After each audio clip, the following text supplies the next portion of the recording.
শ্বশুর ফাদার। হ্যাঁ। আপনি কি বিয়ে করেছেন? মহাজালা।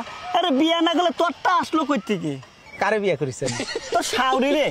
তো ঘরে ঘরে আত্মীয় হয়ে গেল না, বাইরে বিয়ে করলে তো একটা নতুন আত্মীয় বাড়তো। ওরে আল্লাহ রে, তুই চুপ কর চুপ কর। শ্বশুর ফাদার, হ্যাঁ এই যে এত বড় নদী, হ্যাঁ ওই যে দেখি বিল, কিডা কাটিছিল? তোর বাপ কাটিছিল। এত মাটি ফেলেছিল কেন? আমি খাইছিলাম রে, আমি খাইছিলাম। দাঁতে কিস কিস করে নাই বালু মাটি?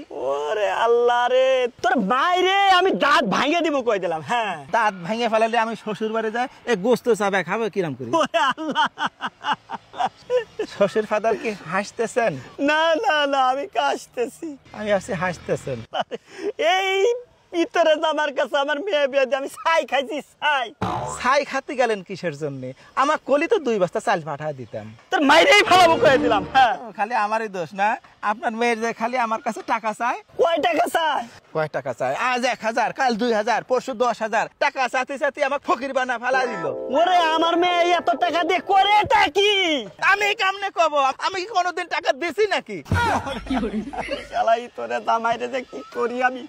হ্যাঁ, এই রে তোর আল্লাহ, তুমি আমারে উঠায় নাও। দেশের শ্বশুর সমাজের বলি, মেয়েকে বিয়ে দেওয়ার আগে জামাইয়ের সাথে মেয়ের মানাই কিনা, জামাই বুকা কিনা, এই সব কিছু দেখে তারপরে তোমরা তোমাদের মেয়েরে বিয়ে দিও।